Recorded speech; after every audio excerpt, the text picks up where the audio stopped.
শিক্ষক ও শিক্ষার্থীর মধ্যে কথোপকথন। একটি শ্রেণীকক্ষে শিক্ষক ও শিক্ষার্থীদের মধ্যে বিভিন্ন রকম কথোপকথন হয়ে থাকে। কোনো সময় শিক্ষক প্রশ্ন করে শিক্ষার্থী উত্তর দেয়, আবার কোনো সময় শিক্ষার্থী প্রশ্ন করে শিক্ষক উত্তর দেয়। আজকে আমরা সেসব কিছুর নমুনা কথোপকথন বাংলা, ইংরেজি এবং আরবিতে শেখার চেষ্টা করব। চলুন শুরু করা যাক।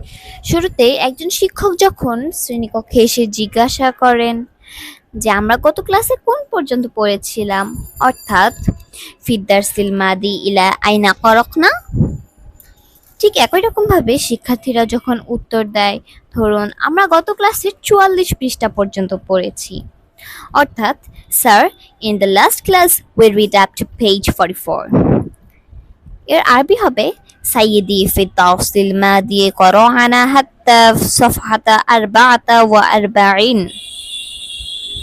ঠিক একই রকম শিক্ষার্থী যখন শিক্ষকের কাছে কিছু জানার চেষ্টা করে বা শিক্ষককে কিছু জিজ্ঞাসা করে, তখন সে এভাবে বলতে পারে, আফওয়ান উস্তাজ, হাল ইউমকিনু আন তুওয়াদ্দিহা হাযা, অর্থাৎ excuse me teacher, can you explain this.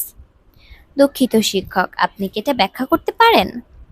ঠিক একই রকম শিক্ষক যখন উত্তর দেয়, জি অবশ্যই, কেন নয়, অর্থাৎ yes of course, why not, নাম তাবান লিমাযা লা।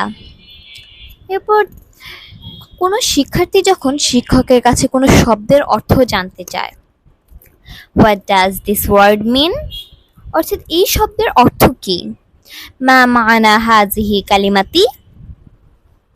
ঠিক একই রকম আবারও শিক্ষার্থী যখন কোনো শিক্ষকের কাছে কোনো কিছুর জন্য অনুমতি চায়, হাল ইউমকিনুনি আন আযহাবা ইলাল হাম্মাম, can I go to washroom, আমি কি বাথরুমে যেতে পারি।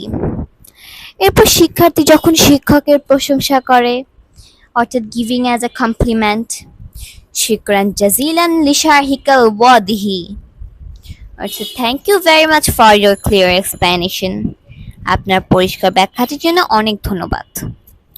এরপর পাঠের শেষে বিদায় নেওয়ার সময়, অর্থাৎ taking leave at the end of a lesson, শিক্ষার্থী বলতে পারে, শুকরান আলা দারসি ইলাল লিকাই গাদান, thank you so much for the lesson, see you tomorrow, অর্থাৎ পাঠের জন্য ধন্যবাদ, কালকে দেখা হবে ইনশাআল্লাহ।